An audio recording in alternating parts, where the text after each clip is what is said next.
Queridos, hoje eu prometo que não vou me delongar muito. É um culto que tinha bastante coisa e é legal a gente viver essas coisas. E o que eu quero falar hoje é um assunto que ficou forte no meu coração, que tem a ver com tudo isso que eu já falei de uma forma ainda que indireta. Eu quero falar sobre nós, uma igreja atuante. Quem é dessa igreja sabe as minhas inquietações com o movimento de igreja, as minhas inquietações com a nossa falta de comunhão, as minhas inquietações com as coisas secundárias que tomam os nossos corações e fazem com que a gente brigue, e fazem com que a gente perca tempo, e fazem com que a gente não seja uma igreja efetiva. E lembrando, sempre que Paulo vai falar de igreja, sempre que a gente vai tratar a igreja, nós chamamos a igreja de família, nós chamamos a igreja de corpo, nós gostamos de uma unidade, mas não vivemos isso mais. Nós estamos numa fase onde a igreja está preferindo brigar por coisas bestas do que se unir pelo que nos une. Veja, nós todos aqui nós temos um monte de denominação sentado hoje, mas o que nos une é Jesus de Nazaré, porque no céu não tem placa. E a gente muitas vezes deixa de ser atuante justamente por conta de não entender o nosso propósito. Na quarta-feira, quem estava aqui, quando eu dei o estudo de quarta, e nessa quarta eu vou terminar, eu falei sobre algumas questões que pegam muito o meu coração. Então, por exemplo, eu acho muito legal ser uma igreja missionária, desde que primeiro seja igreja. Ah, não, mas a igreja, você sabia que o significado de igreja é chamados para fora? Não, não é. Quem te falou isso mentiu, não tem nada a ver. O significado de igreja no grego, eclésia, é assembleia, ponto. Não tem essa de chamado. Porque veja, se fosse chamados para fora, o que a gente está fazendo aqui dentro? Isso é invenção. O grande detalhe é, quando a igreja está bem, ela faz diferença lá fora. É automático. É uma coisa que gera outra. E aí a gente aprendeu pelos movimentos missionários do tempo que igreja boa é a igreja que tem um monte de missionário. E aí, por entender que tinha que ser assim, nós entendemos que quem prega e quem faz missão é missionário. O restante não faz nada. Ou seja, é legal ter uma visão de igreja missionária, porque a gente paga uns boletins e o missionário faz. Agora, cadê o nosso papel? Por que a gente não faz o nosso papel? Porque a gente não percebeu os detalhes. Não adianta nada eu ir para fora falar de Jesus, se eu não cuido de quem está aqui dentro. Meu irmão, deixa eu te contar uma coisa. Talvez quem está do seu lado, sentado agora, esteja passando a pior fase da vida dela. Agora aí, do seu lado. Talvez a pessoa que está... Olha o que eu vou te contar. Talvez a pessoa que está do teu lado nem almoçou direito hoje porque não tinha dinheiro.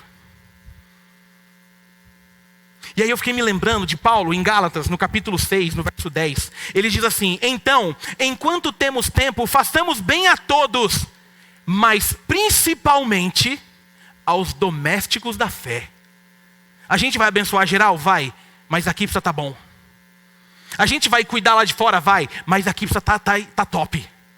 A gente precisa entender que quem está aqui está abraçado. A gente precisa entender que quem está aqui é amado. Irmãos, a gente tem travado uma luta, e se você não está sabendo, saiba agora e ore conosco. A gente tem orado muito pela Bebel, que está internada. Parece que teve uma melhora hoje, né, Leninha e Lima? Estou conversando com o Kleber o dia inteiro. Parece que a febre deu uma cessada. Eu falei para eles que era saudade de mim, eles demoraram muito para me chamar. Eu fui lá ontem, cheguei lá, febre 40,8. Aí oramos, fizemos com pressa. Eu cantei 3 palavrinhas para ela, eu falei: vocês não estão cantando, né? A menina precisa de música. Eu saí de lá, estava 37,5. Eu falei: é saudade do pastor dela. Mostra uma foto minha de vez em quando aqui. E é muito interessante, porque só de eu chegar lá, o Kleber já se emocionou e começou a chorar. Irmão, a gente tem que cuidar dos nossos, irmão. Está aqui a Marilda e Karina que passaram por uma luta. E a gente tem que abraçar, porque senão a gente quer ser muito missionário. A gente está brigando por um monte de coisa. E quem está do nosso lado, pasme, às vezes precisa de um abraço. Tem gente que entrou aqui essa noite que tudo que precisa é de um abraço. Mas nós queremos falar do evangelho de Jesus lá fora. Para quê, se você nem vive ele? É tempo da gente olhar para uma igreja atuante, onde o evangelismo é consequência. É tempo de uma juventude, já que a gente está encerrando o mês dos jovens, perceber que juventude relevante leva jovens para perto de Jesus. Lembra da pregação de domingo passado? Aliás, aquelas fotos do Rafa da pregação de domingo passado ficaram incríveis. A sequência da minha performance. Aí, pasme, Rafa. Fui pregar em São José dos Campos hoje. Cheguei sério. camisa xadrez, do mesmo jeito. Aí o pastor olhou para mim e falou assim: nós queremos com performance, igual domingo passado. Aí eu falei: como é que é, irmão? Não, que você tira o sapato, deita, levita, dá cambalhota. Eu falei: oxi, tá achando que é Circo de Soleil? Aqui é crente, irmão. Mas eu dei meu jeito lá para eles não ficarem desamparados com a performance. Cara, a gente precisa começar a entender que nós somos chamados para cuidar aqui de dentro, para que a gente possa sair para fora mais forte do que estamos. É por isso que a gente tem sido uma igreja que as pessoas estão gostando. Sabe por quê? Porque a gente está buscando ser relevante a partir daqui. Você que veio nos visitar, espero que você tenha tido a experiência que eu tive quando vi a primeira vez. Porque o pessoal do estacionamento já é feliz. Porque quando você embica com o carro, eles já estão assim, ó.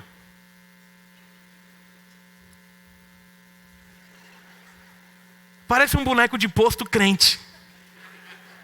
São felizes. As mulheres novas da recepção.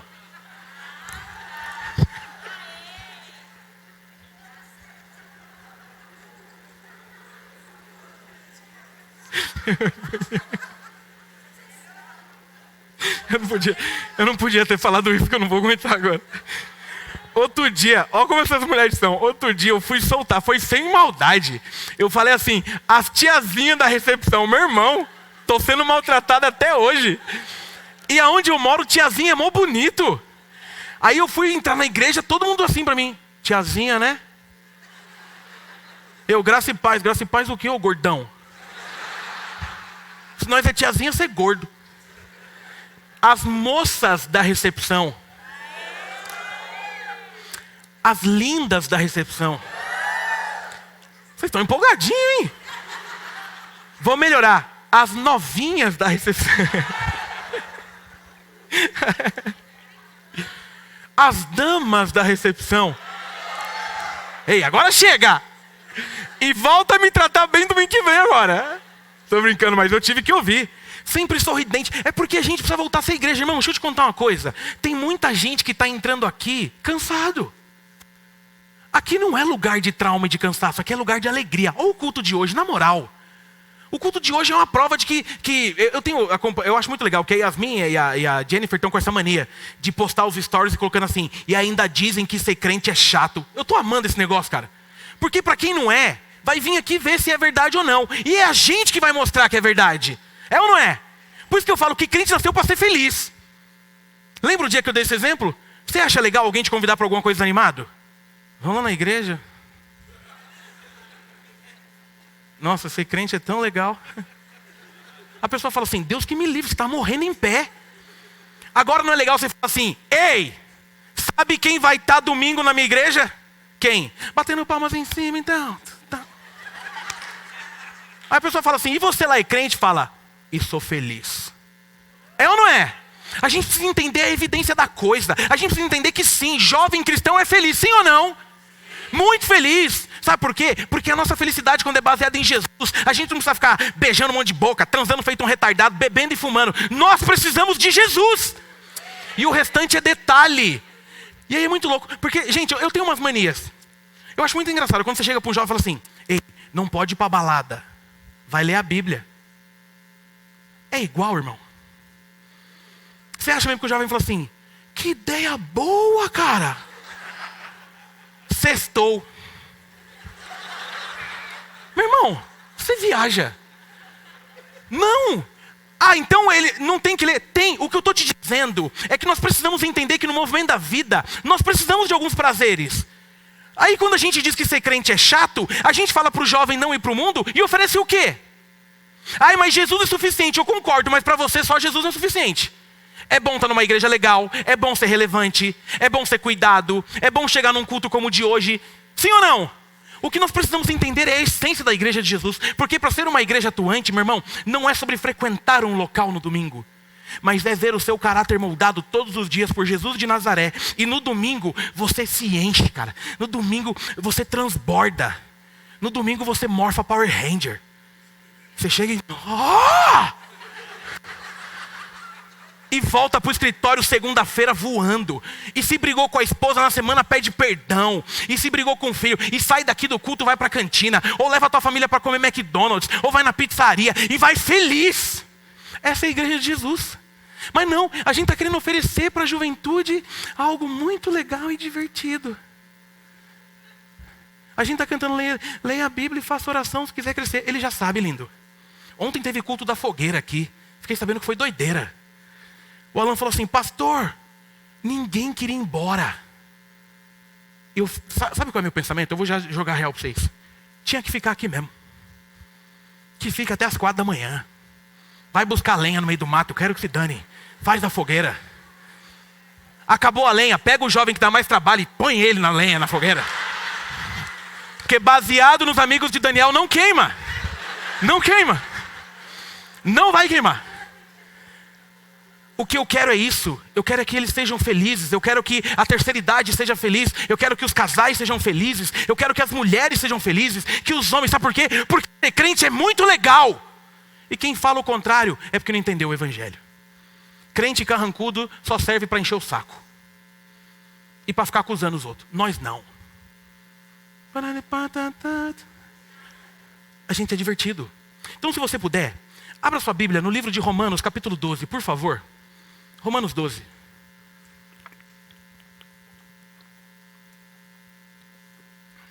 Nós leremos do 9 ao 16. Romanos capítulo 12. Do 9 ao 16. Se você não trouxe Bíblia, fique tranquilo, porque já está projetado. A minha versão NVI diz assim: o amor deve ser sincero. Odeiem o que é mal e apeguem-se ao que é bom. Dediquem-se uns aos outros com amor fraternal. Prefiram dar honra aos outros mais do que a si próprios. Nunca lhes falte o zelo. Sejam fervorosos no espírito. Sirvam ao Senhor. Alegrem-se na esperança. Sejam pacientes na tribulação e perseverem na oração. Compartilhem o que vocês têm com os santos em suas necessidades. Pratiquem a hospitalidade. Abençoem aqueles que te perseguem. Abençoe e não os amaldiçoem. Alegrem-se com os que se alegram. Chorem com os que choram.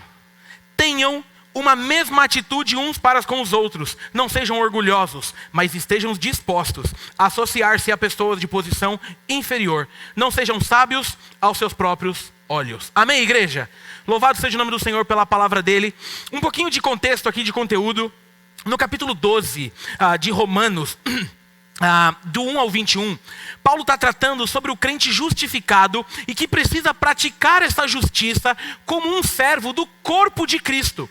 Nós estamos aqui, o livro de Romanos, para você entender um pouquinho melhor, é um dos livros mais doutrinários que nós temos. E a gente vai de Romanos 1 ao 11 com uma questão de doutrina, e no 12 a gente começa a ver a aplicação. Romanos 12, 1 e 2, um texto famoso. Não vos conformeis com esse mundo, mas sejais transformados pela renovação da sua mente, para que saibais qual é a boa, perfeita e agradável vontade de Deus. Em Romanos 12, Paulo começa tratando sobre uma questão de você com o mundo, você com a igreja, você com você e você com os de fora.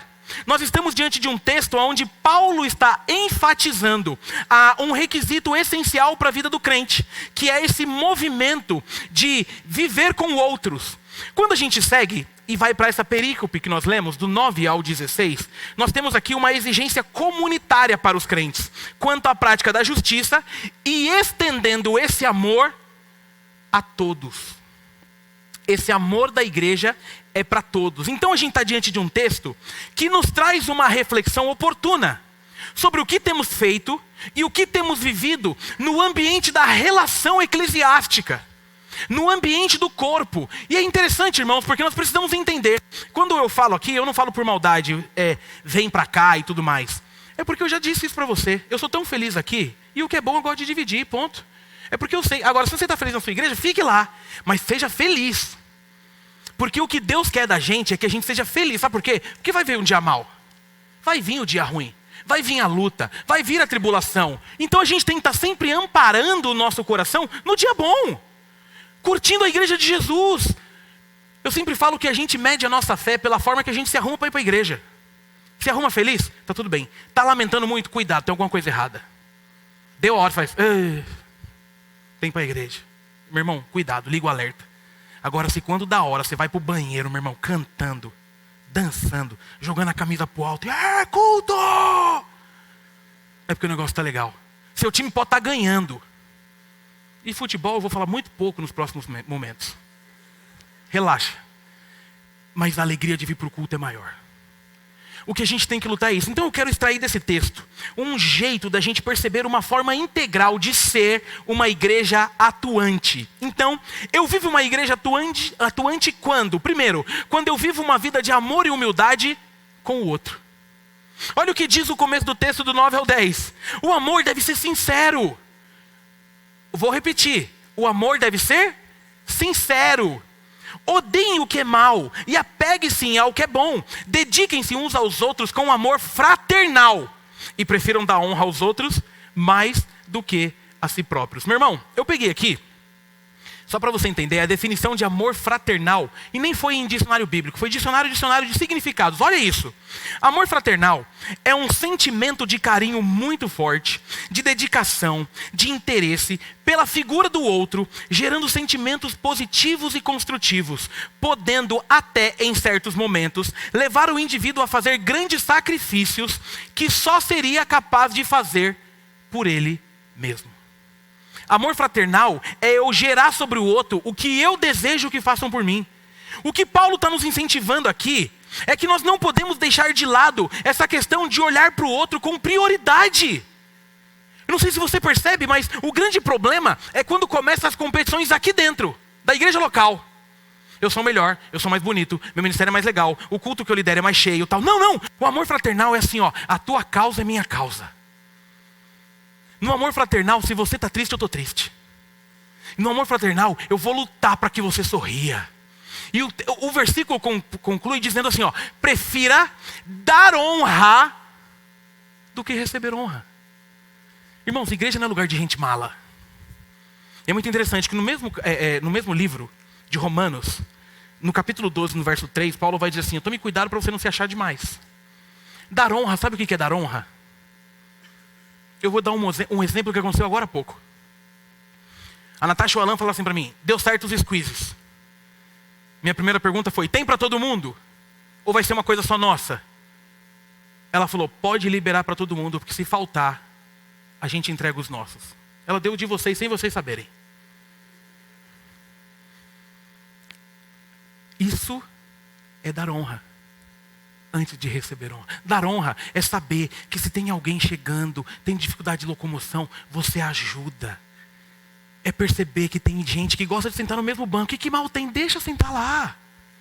A gente precisa entender que aqui não é um lugar onde você se acha. Aqui é um lugar onde você se oferece. Dar honra ao outro é dizer em especial, ouça o que eu vou dizer, em especial para quem chega. Você é importante aqui também. O que é o oposto de dar honra? Imagina, o visitante chega, senta todo feliz, você chega e fala assim, está fazendo o que nesse lugar aí? Aí o visitante fala assim, não, eu queria cultuar, é que esse lugar é meu. Se eu fosse visitante, eu ia falar assim, deixa eu ver a carteirinha do clube. Qual que é o banco do irmão? Dar honra não, dar honra é você chegar e falar assim, esse banco aí, você sabia que só eu sento nele? Mas hoje ele é teu. Só hoje.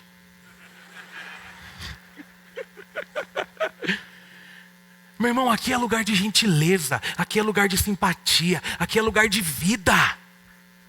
Aqui não é lugar onde as pessoas falam, meu jeito é assim, eu não quero saber do teu jeito. Porque na igreja, o jeito é o de Jesus. Então o que Paulo está nos ensinando é, amem fraternalmente e deem honras aos outros. Amém, igreja? Segunda coisa que eu preciso para viver uma igreja atuante, é quando a generosidade é vivida de forma intensa. Por isso que eu falo que ser crente não é simples. Olha o que diz o 13. Compartilhem o que vocês têm com os santos em suas necessidades e pratiquem a hospitalidade. Irmão, é lindo ter uma ação social efetiva, é muito bom ser relevante na sociedade, mas uma igreja atuante e firme, ela começa compartilhando o que tem com os de dentro. Eu tenho feito essas reflexões. Tem gente que acha que é pecado ser rico. Eu não acho. Não vou nem apontar para uns aqui que eu sei que são e são humildes. O problema é quando aquilo pega o teu coração. O problema não é ser rico, é não ser generoso. O problema é quando você tem muito e não te dói mais saber que alguém não tem. E aqui generosidade, a generosidade de Paulo em Romanos não é só de grana. A generosidade é de compartilhar aquilo que você tem de bom. Ninguém é tão pobre que não tem o que compartilhar com o outro. Então você é um cara que é estudado. sei lá, você é astrônomo. Compartilhe o que você tem. Pastorzão, bora fazer um cursinho pré-vestibular para a galera da igreja. Uou! Você é advogado. Ô pastor, sabe de alguém aí que está com uma causa que a gente possa ajudar? Você é engenheiro. Você é arquiteto. Engenheiro e arquiteto, eu já até tenho o que te passar. A gente precisa terminar a galeria. Se você quiser nos ajudar, procure o Alan ainda hoje. Porque essa generosidade que Deus está dizendo, aquilo que eu tenho não é meu, é nosso. Porque nós somos a igreja de Jesus. Porque aqui nós lutaremos, em especial o Edu, para que ninguém tenha necessidade. Mas só é possível quando a gente olha para o texto bíblico e percebe que aquilo que eu tenho é nosso. Agora é claro, sempre que eu prego esse tipo de texto eu tomo muito cuidado, porque sempre tem um sem vergonha por perto. Que pensa assim, é aqui que eu vou ficar. Cuidado que a gente aqui é crente. E quando Deus revela um sem vergonha, meu irmão, geralmente ele dura de 2 a 3 dias. Depois, muda de igreja. Calma, aqui a gente não mata ninguém. O que o texto está dizendo é que para a gente há prazer em dividir o que temos. Eu sou um bom músico, eu divido o que eu tenho. Eu sou uma boa professora, eu divido o que eu tenho. Eu sou, sei lá o quê, eu divido o que eu tenho. Por quê? Porque eu quero ser relevante. Meu irmão, é muito interessante que a gente sempre tem o que oferecer, sim ou não? Sempre tem. Eu sou, sei lá, fala uma coisa difícil de ser. Quê? Fisófilo? Filósofo, meu filho. Eu falei, o que é fisófilo? Eu achei que era alguma coisa da química. Eu sou filósofo. Eu tomei um susto, eu falei, o Chinaldo falando em línguas aqui na nossa igreja. Filósofo. Eu sou filósofo. Posso filosofar? Ó, que legal. O João é filósofo. Pastor, eu sou filósofo. Eu posso ficar lá na porta recebendo as pessoas com filosofia? Pode. Ó, que bom, irmã Maria, que chegastes à igreja. Com tanta filosofia eu lhe ofereço uma cereja, João. Mas sem cair. Parado. O que o Paulo está nos ensinando é que aquilo que nós temos é do reino. O que Paulo está nos ensinando é que nós queremos cuidar e oferecer o que há de melhor em nós. Sabe por quê? Porque o fim não está em nós, mas no reino. E é assim que a igreja vive. O que eu tenho, eu ofereço. E se todo mundo fizer isso, todo mundo ganha. Todo mundo se dá bem. Igreja atuante, ela não é mesquinha. Ela oferece. Amém, igreja? Terceiro ponto, eu vivo uma igreja atuante quando? Quando eu vivo uma vida de empatia. E aqui o bicho pega. Aqui tem um dos textos mais famosos e que a gente mais vive mal. Verso 15 diz, alegrem-se com os que se alegram.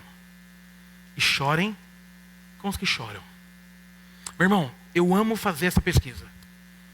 Você acha mais difícil se alegrar com quem se alegra ou chorar com quem chora? Quem acha se alegrar com quem se alegra, diga eu. Quem acha mais difícil chorar com os que choram, diga eu. Quem não acha nada, diga eu. A maioria não acha nada.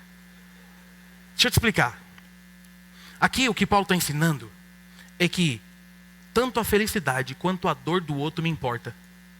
Agora veja, na minha opinião, é muito mais difícil se alegrar com quem se alegra do que chorar com quem chora. Eu vou explicar o porquê. Porque geralmente no ambiente do choro, é muito fácil você ser motivado a se contrair e falar, poxa vida, não é assim? Você tem que ser muito ruim para ver alguém chorando e falando assim, tá chorando por quê, imbecil? Se alguém tá mal, tá chorando, tá sofrendo, a tendência é que aquela empatia te pegue. Agora olha aqui, igreja, como é difícil empatia com quem se dá bem. Sabe por quê? Porque se tem uma coisa que o nosso coração é bom, é de inveja. O que Paulo está dizendo é assim, ó, quando os seus estiverem tristes, chora junto e abraça, irmão. Mas quando eles estiverem alegre, não é da tua conta o motivo da alegria. Se alegre.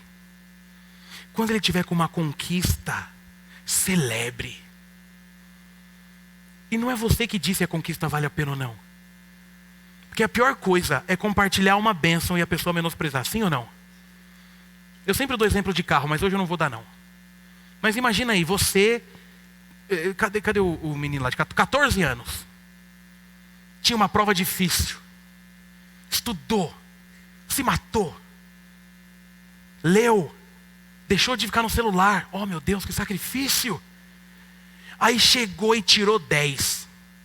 Cadê o menino de 14 anos? Tá aqui, vou falar de você, meu filho. Você é inteligente? Tira notas boas?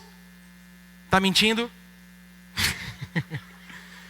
Aí ele foi lá e conseguiu a prova mais difícil do semestre, 10. Veio para a igreja e foi contar para você. Falou, deixa eu te contar Não, vou fazer a voz de 14 anos. Deixa eu te contar um negócio, mano. Porque ela tá meio assim com 14 anos, né? Tive prova de física e tirei 10. Aí você, crente meia boca, olha para ele e fala assim, e tá feliz por quê? Tinha que tirar 11. É porque a gente tem dificuldade de se alegrar com quem se alegra. Irmão, deixa eu te contar uma coisa. Consegui comprar a viagem dos sonhos. Aí você fala, sério? Paris? Ele fala, Veneza? Ele fala, desce mais. Vai pra Disney? Quase. Maceió? Não. Bahia? Aí você falou, qual é a viagem boa? Qual é a viagem dos sonhos? Ei, peguei um apartamento na Praia Grande top. O crente invejoso fala, e Praia Grande lá é praia? O crente raiz fala assim, eita glória! Mas toma remédio. Só vitória. Você percebe o que Paulo está dizendo? É que a igreja efetiva, ela celebra a vida. A tua dor me dói, mas a tua alegria não me atrapalha. Sabe por quê? Porque nós não estamos em competição. Porque tem crente que não celebra por quê? Ai, vai para a França por quê? Aí você fala, porque eu vou passar lá a minha lua de mel. França é mó frio. E se você for um crente gente boa, você ainda fala assim, não, tudo bem. Se você for um crente atravessado, fala assim, e eu lhe perguntei, eu te pedi blusa? Eu perguntei a tua opinião? Você percebe o que a gente está dizendo? É que, cara, o nosso sonho, deixa eu te dar um resumo do que está na minha cabeça. Meu sonho é que a pregação de hoje a gente entenda qual é a igreja que eu sonho pra gente. Uma igreja que vibra com a vida. E Praia Grande a gente celebra. E Paris também? Também. E Bertioga então? Eu gosto de Bertioga, porque eu tenho um apartamento em Bertioga, foi o que deu. E se você quiser usar, tá cheio. Tô brincando, ainda não tá pronto. Quando estiver pronto, você vai usar um apartamento em Bertioga, no precinho.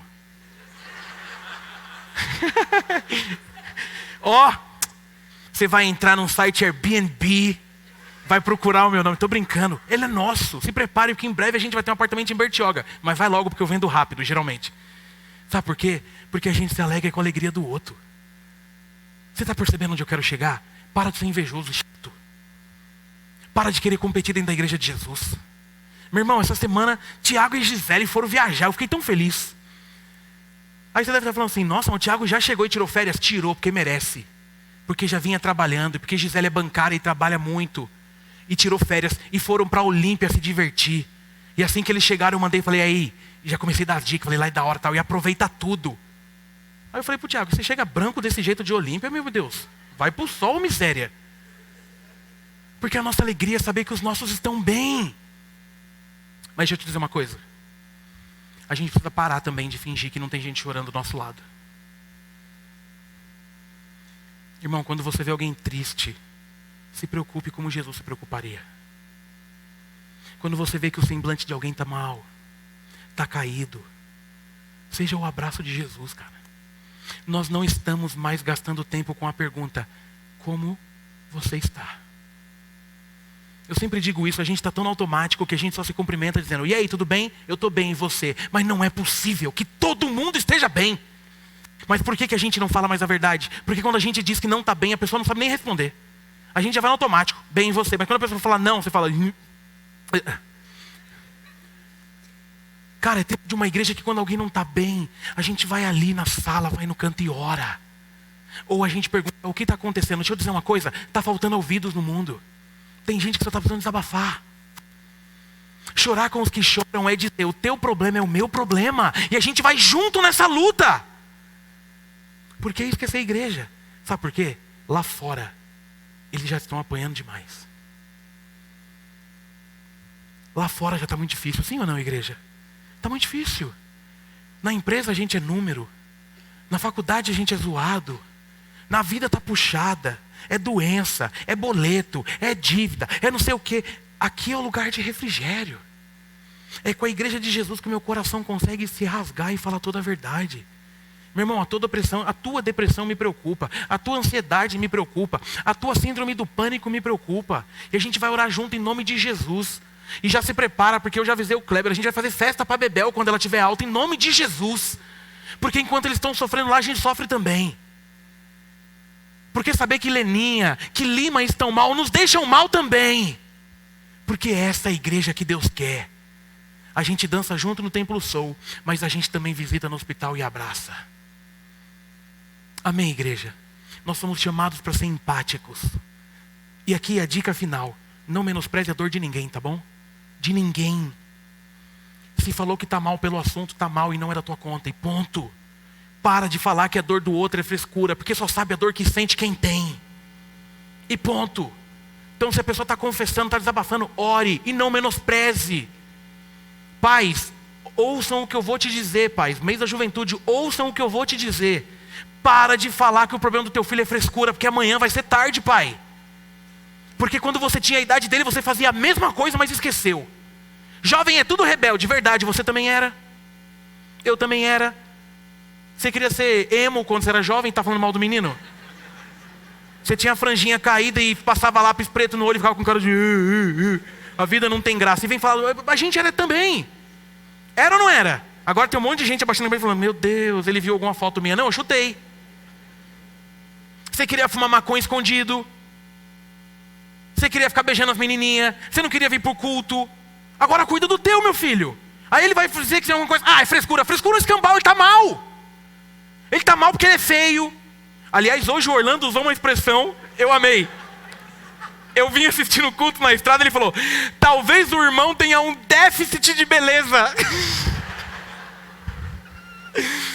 Déficit de beleza é muito formal. Tu é feio. Eu já falei isso, cara. Tem adolescente que está mal porque todo mundo na escola está beijando e ele não. Aí você fala, é frescura porque você é crente. Não é frescura, lindo. Você era uma boca solta quando era adolescente? Não, a dor do outro nos importa. Outro dia o Benício chegou bravo. Eu não lembro o nome da menina. Laura? Eu acho que é Laura. Laura, se você estiver vendo esse culto, trata meu filho bem, ele está mal. Ele chegou sério, ele tem 3 anos. Ele falou assim, pai, a Laura não gosta de mim. Eu já fiquei meio assim, falei, gosta em que sentido, moleque? Não vai dizer que você já comprou uma aliança de chiclete para a Laura que eu já te dou uma surra. Aí ele fez assim, pai, a Laura fala pouco comigo. Eu falei, filho, calma, calma. Eu acho que a Laura gosta de você. Só que você tem que entender que nem sempre as mulheres estão bem para falar com a gente. Tô brincando, falei isso não. Mas ele estava mal, não foi? Ele chegou mal, cara. Pai, a Laura, não sei o que está acontecendo. Eu tentei beijar ela 2 vezes. Eu falei, que isso, moleque? Não, tô brincando. Não, ele não, se ele fizer isso, ele apanha. Não, mas ele estava mal. E eu tive que sentar. Filhão, às vezes as pessoas estão tristes.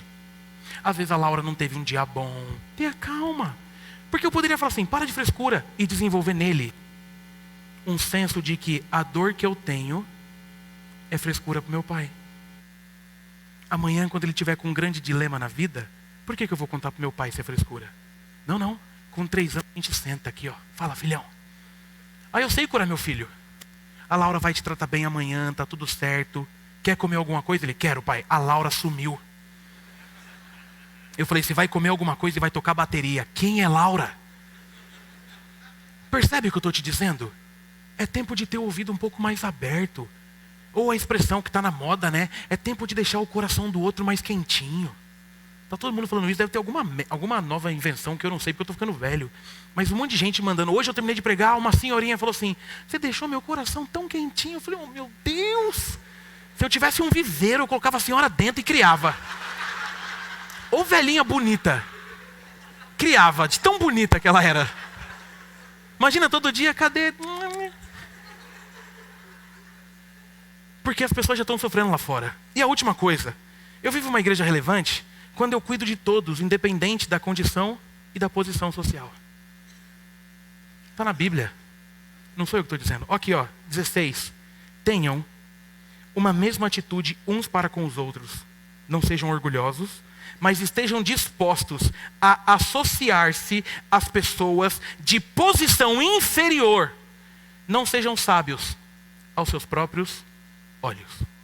Deixa eu te dizer uma coisa que eu acho incrível. A igreja de Jesus é um dos poucos lugares aonde a mais alta patente senta ao lado do nenhuma patente e são todos iguais. Na igreja de Jesus, não importa se você é graduado, pós-graduado, mestrado, doutorado, perdido, achado, analfabeto. Porque a gente aqui é unido pela graça de Jesus. É aqui, na igreja, que nos almoços a gente coloca o grande advogado com o pedreiro, a dona de casa com a executiva. E está tudo certo. Porque aqui só tem um grande, Jesus de Nazaré. O restante nós somos todos iguais. Então aqui não é lugar de gente que se acha. Não, porque se você souber com quem você está falando, com um miserável pecador. Ponto. Você acha que é quem para falar comigo? Filho do Deus eterno, aleluia. E isso nos une. Não tem posição. O que tem aqui é coração. Aqui é lugar onde todo mundo que entra tem que ser bem acolhido e bem tratado. E aí, lembra do começo? Se você tem muito, você ainda vai ter o privilégio de dividir com quem tem pouco. Seja sabedoria, seja bens. Eu fico me lembrando de um livro que, sério, você tem que ler esse livro se você ainda não leu. A Revolução do Voluntariado, do Bill Hybels. Nesse livro, Bill Hybels fala que muitos milionários americanos encontraram um sentido da vida lavando o prato e ficando na recepção da igreja. Pessoas que tinham de tudo, mas que ao servir as pessoas falaram: meu Deus, que sensação é essa? Eu nunca havia sentido nada igual. Que a igreja de Jesus proporciona isso. Aqui é um ponto de encontro entre Jesus e o pecador, dos quais eu sou um deles. Amém, igreja? Para concluir, nós precisamos entender que tudo o que tem acontecido é para gerar esperança, é para gerar vida, é para fazer com que você tenha a sua vida transformada. Nós não nos unimos aqui à toa. Isso aqui é para que aquele que chegou cansado, aquele que chegou derrotado, aquele que chegou perdido, nós nos unimos em igreja para louvar e adorar o nome do Senhor e cuidar daqueles que Ele tem enviado para nós.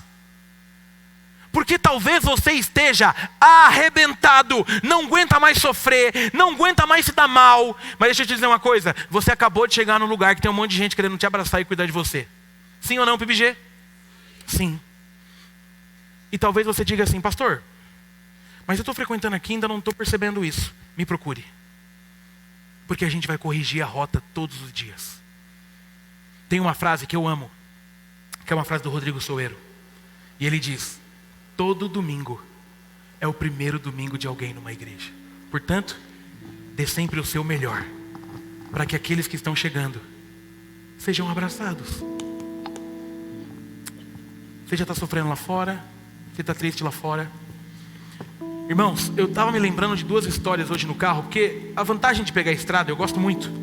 Eu fui pregar em São José, deu 1 hora para ir, 1 hora para vir, e eu preferi pedir para ela vir com as crianças para cá, porque as crianças estão muito apaixonadas pela PBG. E eu fiquei pensando nessa pregação e conversando com Deus sobre algumas coisas que já aconteceram na minha vida. E a primeira delas foi quando eu pregava num congresso lotado de jovens, lotado, no Guarujá, lotado. E é uma cena que me marcou. Eu nem lembro que ano foi. Você lembra, amor? Faz tempo. Congresso lotado, todo mundo cantando junto, pulando junto, na hora do louvor, uma festa. E eu estava pregando sobre marcas profundas da alma. E eu lembro até hoje, quando na minha esquerda uma menina começou a levantar a mão. E é muito estranho alguém interromper uma pregação, mas eu resolvi deixar ela falar. E ela falou assim: eu me sinto tão sozinha. E começou a chorar no meio do culto. Ela estava com a camiseta do congresso, e ela tinha pulado com a galera do congresso. Aquele dia eu tirei uma lição muito grande para o meu coração. Ser igreja de Jesus não é no momento que a gente pula, é no momento que a gente chora, é no momento em que a coisa aperta. E fiquei me lembrando, enquanto eu vinha para cá, que nas minhas piores crises de vida, a igreja sempre esteve presente. Nos momentos de mais dor que eu passei, a igreja sempre esteve presente. Nos momentos de tribulação, e seja ela qual for, de vida financeira, a igreja estava presente. No momento de perda, a igreja estava presente. Nos momentos de dor, a igreja estava presente. Muitas vezes, em silêncio, mas com os braços envoltos sobre o meu ombro, apertando junto e deixando claro: eu estou aqui. Essa é a igreja que eu acredito. A igreja que abraça, a igreja que cuida, a igreja que ama, a igreja que gera vida. E meu desafio para você: se já é daqui, é isso que eu espero da gente.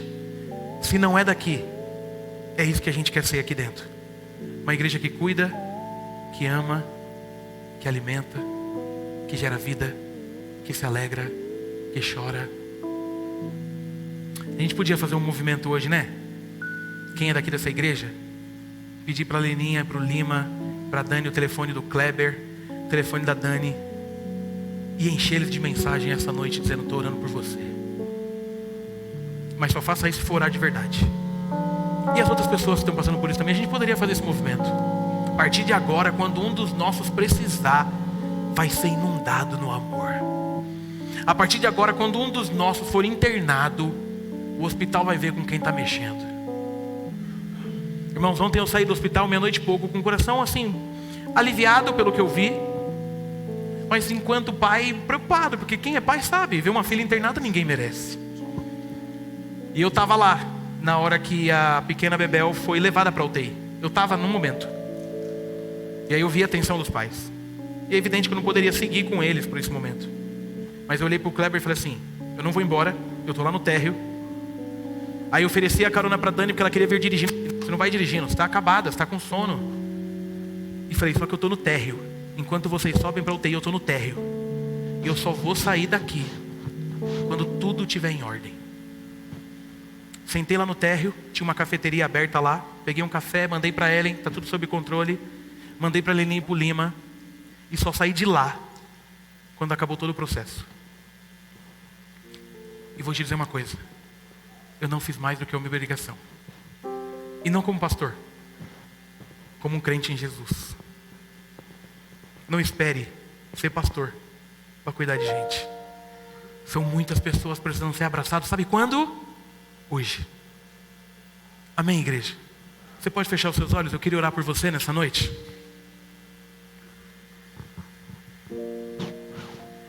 Quando você está aí refletindo sobre a sua vida, a gente não sabe como você chegou, né? Talvez você chegou, já dançou, já pulou, mas aí no fundo tem uma dor, tem uma, sei lá, uma amargura, uma tristeza. A tua experiência eclesiástica é horrível. Ninguém nunca quis te ouvir sobre a sua depressão. Ninguém nunca quis te ouvir sobre a sua ansiedade. Você está triste. Você veio para cá meio que dando uma última chance para a tua vida espiritual. Talvez as suas piores experiências de vida foram na igreja. E aí eu preciso te dizer que é por isso que você está aqui essa noite. É porque Jesus é especialista em recomeços. Talvez você chegou aqui essa noite dizendo assim: eu vou lá mais uma vez, mas ser crente é muito chato. A vida de crente não tem graça. Talvez você chegou aqui essa noite percebendo que não ouve mais teu filho, não ouve mais tua esposa, não ouve mais teu marido, não ouve mais tua mãe, não ouve mais teu pai. Talvez você chegou aqui nessa igreja pensando que ser crente era outra coisa e descobriu o que é ser crente nessa noite. Eu queria te dizer uma coisa nessa noite: seja bem-vindo à casa do Pai. Seja cuidado pela família. Seja amado por aqueles que já foram amados. Porque aqui nós transbordaremos até alcançar todos aqueles que Jesus tem enviado para a gente cuidar. Não importa a tua história, não importa o teu problema, não importa a tua doença, não importa o teu dilema. Nós queremos cuidar de você.